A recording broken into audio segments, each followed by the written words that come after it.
I'm Rachel Long, and today I'm going to be doing the IV lab. I'm going to start with my 12 safety steps. First, I would verify the order or care being performed.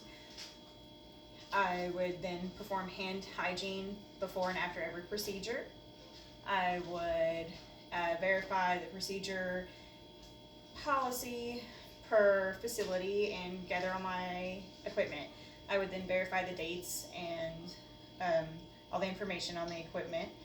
I would knock on my patient's door, use 2 identifiers to identify patient, check the overall health and status of the patient. I would then provide for privacy and explain the procedure to the patient. I would lower the bed or raise the bed for good body mechanics and don proper PPE if indicated.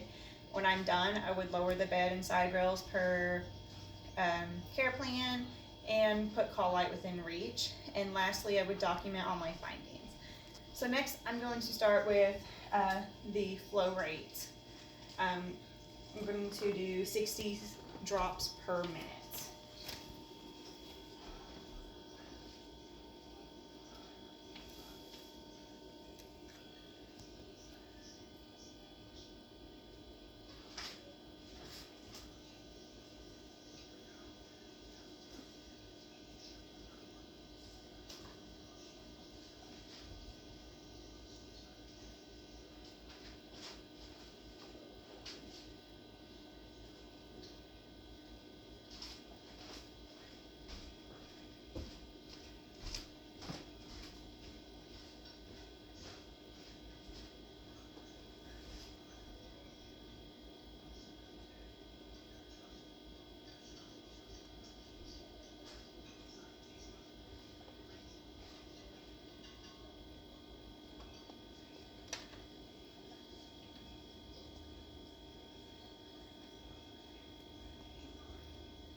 Okay, now that I've checked the rate, I'm going to start with the assessment at the IV site. I would first check for patency, make sure there's a good flow, that there's no stopping occurring through the line. And second thing I'm going to be checking for are going to be complications that may occur. I would look for any redness or warmth that could indicate an infection, a local infection around the site. If I see this, I need to discontinue the IV and if needed, get a culture of the infection. I can get that from the skin or from the catheter itself. And I would start a new IV line on the other extremity and notify the provider. Other things I would look for are infiltration and extravasation. And infiltration is when the fluid gets into the subcutaneous tissue, and extravasation is when vesicant drug gets into the tissue. For both, you would see taunt, blanch, edema, cool to the touch. And for both, we would immediately stop the flow and disconnect the IV. But for extravasation, we may need to aspirate the line and provide an antidote if needed. And for both, we would elevate the extremity, start new IV lines in the other extremity, and of course, notify the provider.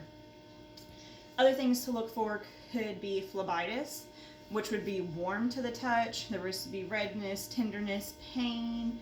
Their palpable cord could be seen as well. And with this, we need to stop the IV and disconnect the tubing, and we could apply a warm compress and start a new line on the other extremity and notify the provider.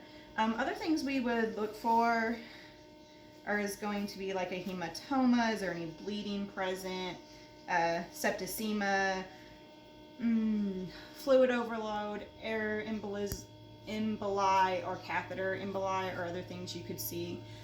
And when I'm done, I'm going to, of course, like I said, for everything, notify the provider, and I would also document all my findings.